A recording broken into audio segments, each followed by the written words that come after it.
Hello there, boys and girls. Welcome to another edition of the Business of Sports with Andrew Brandt. What an edition it is, because the business of sports, the business of the NFL specifically, has exploded. In the last couple of days, I'm going to touch on all the big topics. And of course, we haven't even reached the new league year yet. We are presented, as always, by DraftKings, produced by Jack Connell. My musical producer is Sam Brandt. But it is going to be a wild and woolly offseason for the NFL. Like always, it already started. I'll get to those in a minute. Right away, I want to just promote something I'm doing on Tuesday night, the night before the start of the NFL league year. Tuesday night, March 14th, 8 p.m. Eastern, I'm going to offer a unique webinar. It's going to be all about the salary cap, about contracts, looking ahead on how teams manage their caps into the new league year, looking ahead on trades, on free agent signings, on what just happened, which I'll talk about today a little bit. I think it's unique for anyone interested in the business of football and anyone interested in potential careers as an agent, as a team executive, as someone who works in compliance. Salary cap is certainly compliance. As someone who might want to work in accounting, someone who might want to work in finance in sports. These are all important ways to learn. So again, Tuesday night, March 14th, we're going to put the link in the show notes. It's through the sportsbusinessleague.com, and you can sign up and hear me then. And look at me. We're going to have it on Zoom or web link. Again, Tuesday night, March 14th, 8 p.m. We'll have the link. It's at sportsbusinessleague.com is where you sign up for the unique webinar. Okay, so much to get to today, primarily the NFL in terms of what happened and a lot of quarterbacks. And we'll start with the quarterback we've talked about for many years, Aaron Rodgers.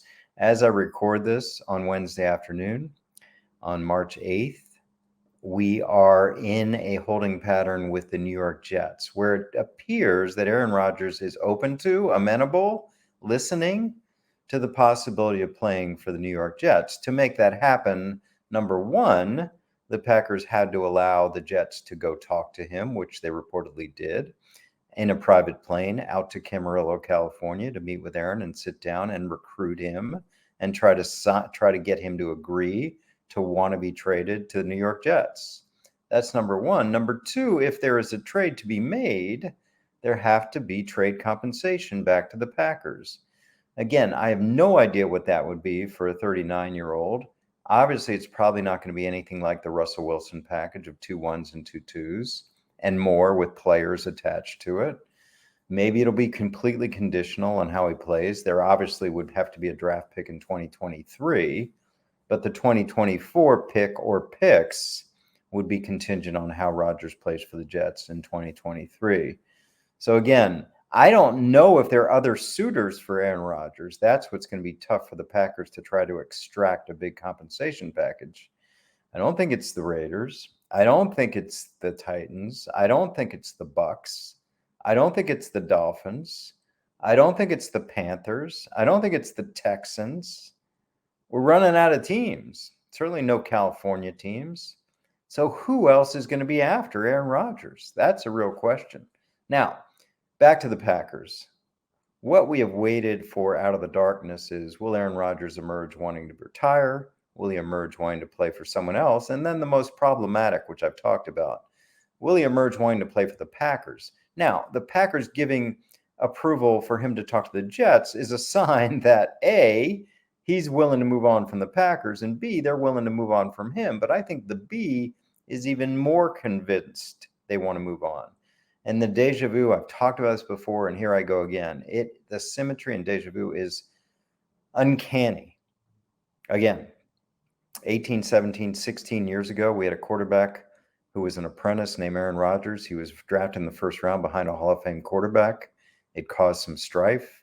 We stuck with it, and we eventually ascended Aaron Rodgers to the position after 3 years.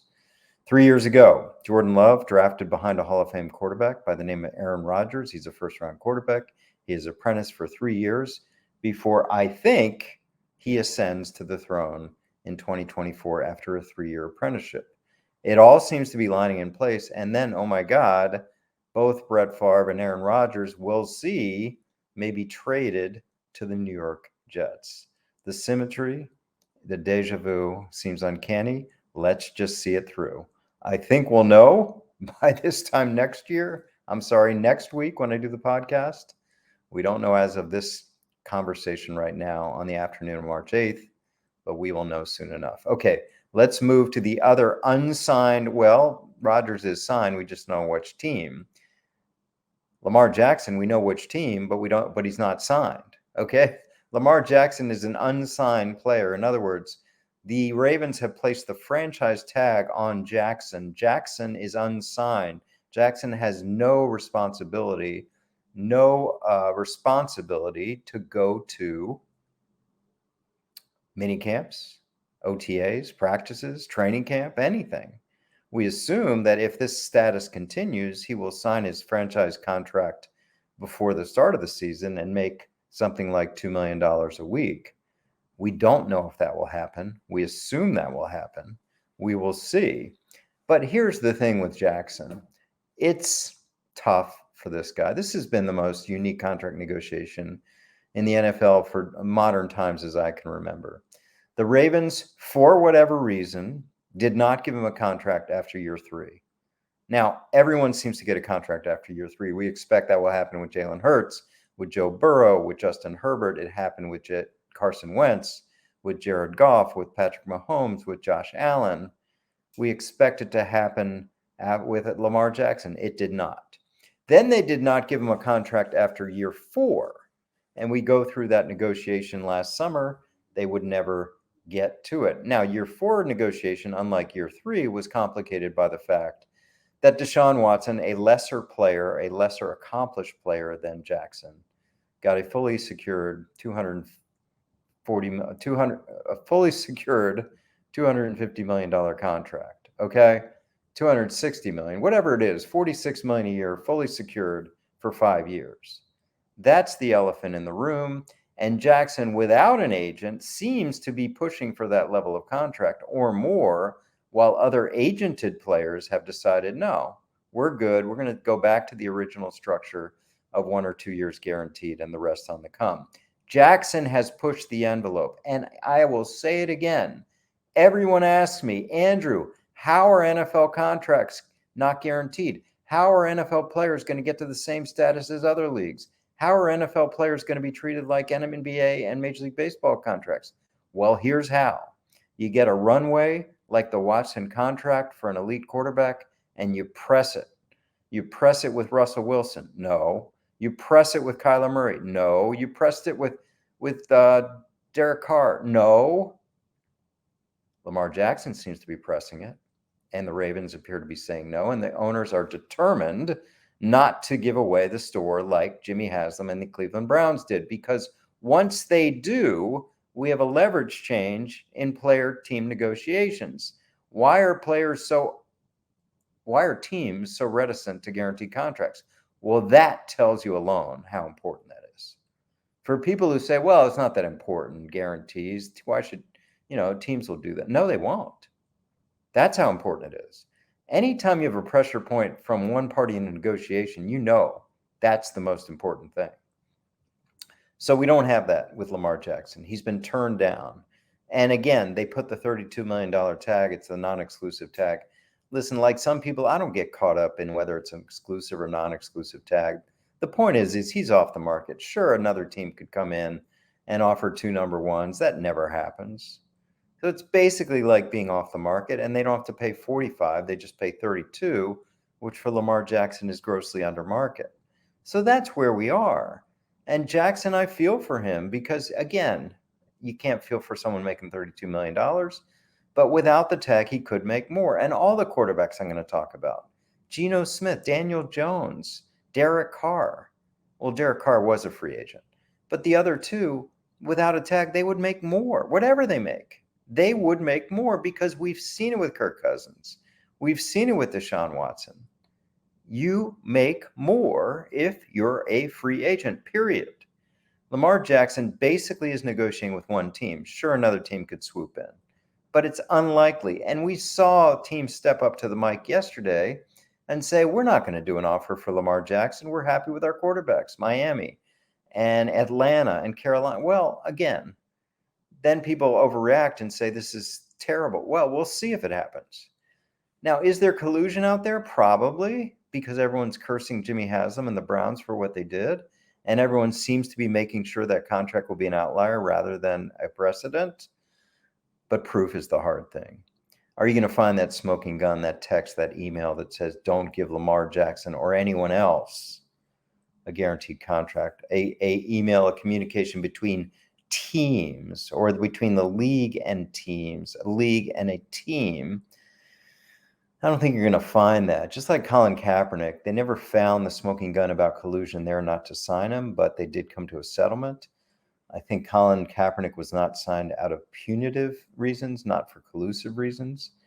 And here in this case, it's a punitive measure towards the Browns, and Jackson seems caught up in the crossfire. He's not getting it because they don't want it to go where it is. It doesn't seem to matter that it's Lamar Jackson. So he's on the tag. We'll see if he stays on the tag. As for the team saying we're not in it, I don't put a lot of credence. They can always come back. Things can change. Maybe they're saying it. They want to appear nice to their existing quarterback or quarterbacks. Who knows? But I don't put a lot of weight in that. I just wonder what's going to happen with Lamar Jackson. Is he going to take the offseason off with a new offensive coordinator? And as much as the Ravens say we love him, we love him, we love him, do they really love him? Or will they take a big trade package for him? We'll see what happens with Lamar Jackson. Okay, next quarterback to talk about is a free agent, Derek Carr. Now, Derek Carr, to me, shows you how tenuous these contracts are, even for quarterbacks, even for top-level quarterbacks. Now, you can argue whether he's a top-level quarterback.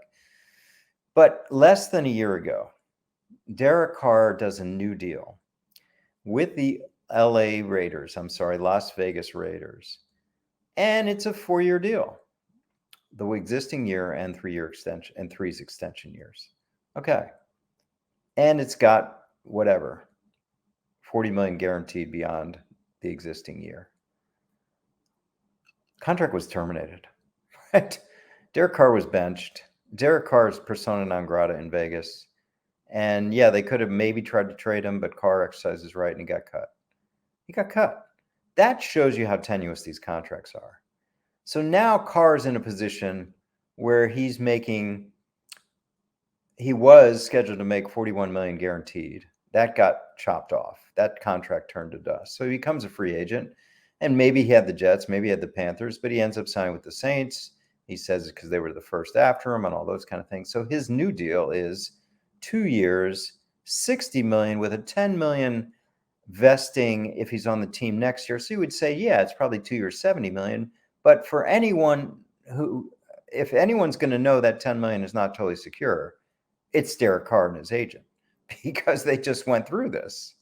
So yes, the $60 million is secure over 2 years. So he gets 60 over 2 instead of 41 over 1 in terms of guaranteed money, likely 70 over 2, but you never know. So again, that's what Derek Carr ends up with as a free agent. It's not the 4 years, $150 million that it's advertised by the agent to the sources, the media. Yeah, of course, that's never the case. It's always going to be puffed up by the agent. But the real deal, 2 years, $60 million, probably $70 million, but Derek Carr knows better than anyone that $10 million that vests after next year is not secure because he only lasted 6 months with the Raiders. So we'll see what happens with him. The Saints, obviously, they use the line, we kick the can down the road. We'll see what happens. And they do the big bonus, 28.5 bonus and a 1.5 salary. So his cash flow is 30-30 and likely 30-30-10 in terms of guarantees. And that's the way I'm going to look at these deals. You got to look at the guarantee only. And this is not the NBA. It's not Major League Baseball. See where it comes out. Okay. That's Derek Carr. I think it's a good deal. I think anytime someone's a free agent, you look for them to kind of squeeze it. Do I think Derek Carr could have gotten more? Yeah, because he had allegedly, or at least reportedly, even the agent said there were multiple teams, probably the Panthers, probably the Jets, probably the Saints, maybe more. So is 60 over 2 a good deal for Derek Carr? I guess. 65, yeah. 70, yeah. But sounds like he sort of gave the Saints a little bit of a break. And that seems to be the way Derek Carr is, and good for him. But I just think Derek Carr was the only one of these quarterbacks we're talking about that was a free agent, not a pending free agent like Jones and Smith, which I'll get to in a minute, but a real free agent. And Derek Carr is now a Saint, and hopefully it turns out a lot better on this 4-year deal than the last one that he did. Okay, before I get to some more notes and some more quarterback issues, here's a word from Labatt Blue Light. Lots of things are better together. You know, hockey, food, golf, football, basketball, March Madness, all coming up. I like to watch tennis. But if you really want to take things to the next level, you got to drink Labatt Blue Light. You drink it with your friends. You live the life to the power of we. That's what it's called, the power of we. So always enjoy responsibly. Beer, Labatt USA, Buffalo, New York. Next quarterback, Geno Smith. Again, let's first talk about the finances. He gets a new deal with the Seattle Seahawks. It's reported $105 million. Ignore that. I'm trying to give you the real deal here. The real deal is 2 years, 40. It should be 50. So the real deal is 3 years, 75. You know, the 50 is, again, it's the same thing. It's a vesting of another 10 if he's on the roster next year. He should be fine. So just like Derek Carr should make 70, Geno Smith should make 50. Now, I'll get back to Smith in a minute. It's a good deal. It's one of the deals we talked about, like, is this ever going to happen? Meaning a medium deal. Meaning a deal where you're not making rookie money or not making backup money, $6 to $8 million, but you're not making 35, 40, 45 million either. So this seems to be one of those deals, about 25 a year. Maybe it's 20 a year. Maybe it's 22.5 a year. 25 a year for Derek Carr, for Geno Smith seems about right. And the one thing I'll say is that this is one of the great stories in sports. Geno Smith, what a story. What a story. This guy made 170 mil, I'm sorry, seven, gosh, this guy, Geno Smith, made 17 million over 10 seasons, but he made over 3.5 million of that 17 million this year in incentives alone playing for the Seahawks. So what he really made over 10 years was barely $13.5 million. So barely $1 million a year over 10 years, but he hung around and, you know, he kind of kicked around with different teams here, different teams there. Of course, time on the Giants, the Jets, other teams, and he's made it. You know, he didn't sign 40 million a year, but he made a big deal. This never happens. I was trying to think if this ever happened. Maybe like a Ryan Fitzpatrick back in the day got a big deal from Buffalo after kicking around a while, but he really wasn't kicking around a while just yet. He kicked around much more after that. So I think it's a great story. Geno Smith, it's a great story. This is a guy, usually when you sign these 1-year backup deals, you kind of go from backup deal to backup deal, from 1 year to 1 year to 1 year, and then you're at 0 years. Then it's over. You know, then you've sort of had your run as a backup. Younger, cheaper replacements are behind you, or people just move on to draft picks. But Geno got the chance with the Russell Wilson trade, totally outplayed Russell Wilson. I saw the Seahawks live this year in LA against the Chargers. They dominated that game. I'm like, this is a real quarterback. And so these are stories, you know, whatever you think of Geno Smith or the Seahawks or the Jets or the Giants, I'm like, great. What a great story. Geno Smith makes you smile. And whether he got 20 million or 25 million or 30 million a year, geez, that's some serious money for Geno Smith.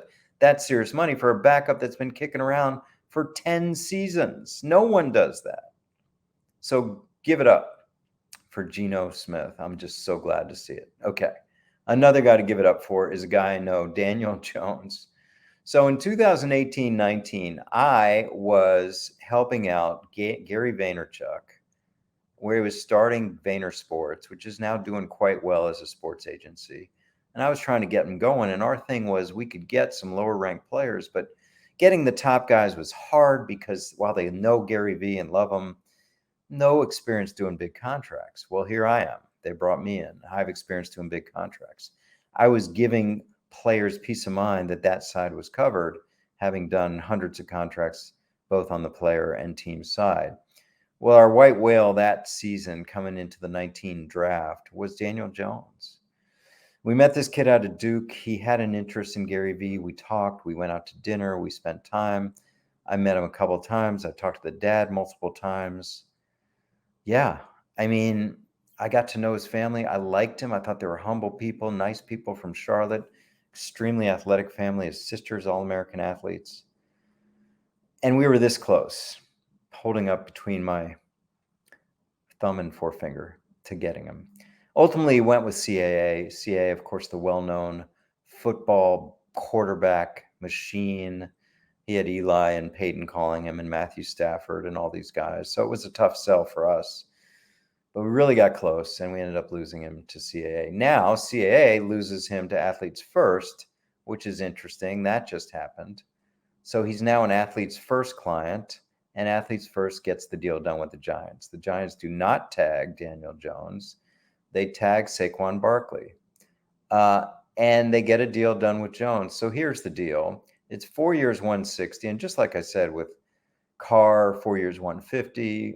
It's not the real deal, but this is a strong deal for Daniel Jones.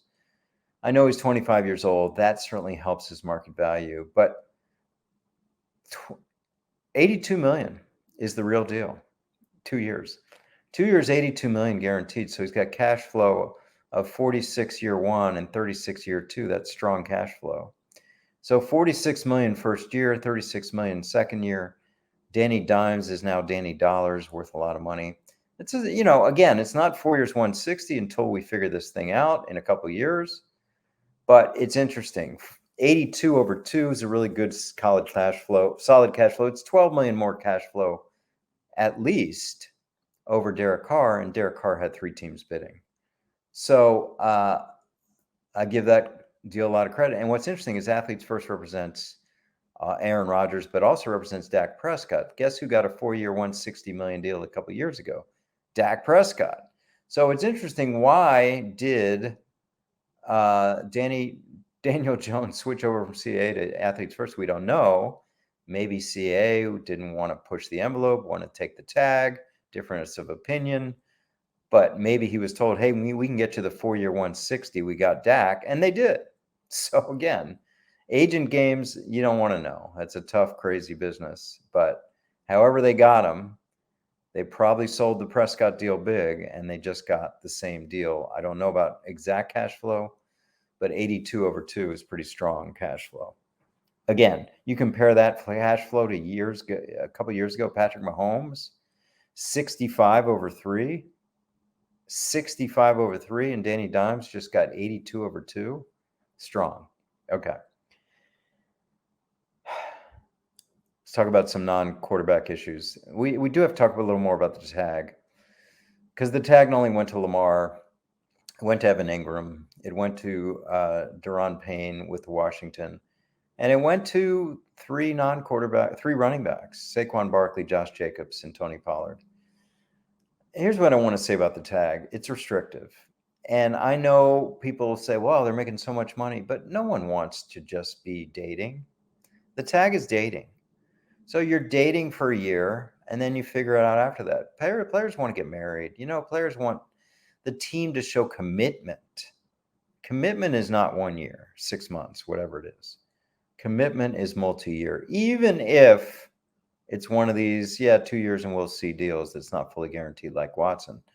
So again, I don't know what Saquon Barkley could make in the open market. I don't know what Tony Pollard, Josh Jacobs, Lamar Jackson, Daron Payne, Evan Ingram could make in the open market.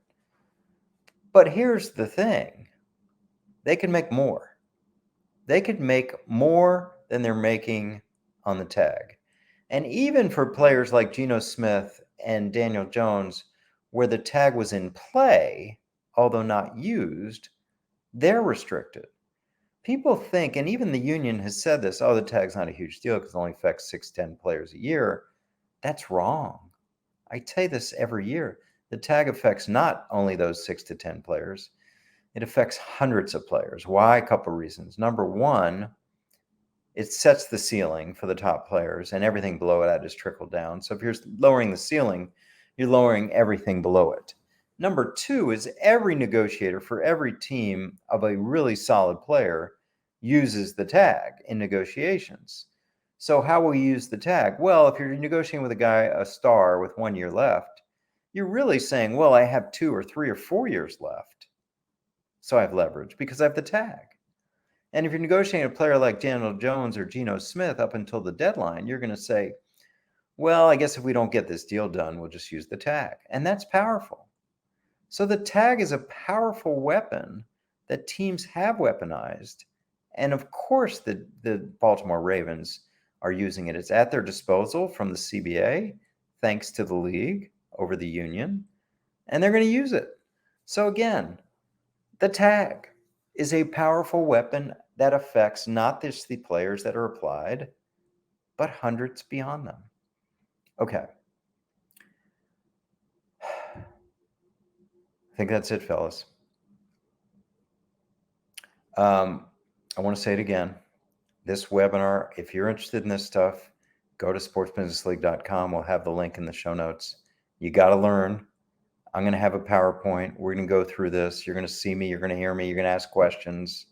The webinar, and you can be a member of the Sports Business League where you meet with me every week if you haven't done that too. So I hope you sign up. Okay. You know, all my other channels, Andrew Brandt 2, where I do the Instagram reels, Andrew Brandt on Twitter, the Sunday 7 newsletter, which is chock full of nuggets, especially this coming week, is at andrew-brandt.com is where you sign up there. That is something that every agent gets, most team executives get, not only in football, but all sports. Hope you enjoy that. Hope you enjoy the podcast. If you like it, give us a good rating, give us comments. Always appreciate it. You can support the podcast if you want through my Venmo, Andrew-Brandt-20. And again, thanks to my producer, Jack Connell, my musical producer, my son, who just had a birthday, Sam Brandt, and thanks to you for listening. I hope you enjoyed it. I hope it's a unique podcast in your queue, and you enjoy listening to this quick 30-minute podcast every week. Have a great week. I'll see you for the webinar Tuesday night, and I'll see you for the next podcast next week on the business of sports with Andrew Brandt.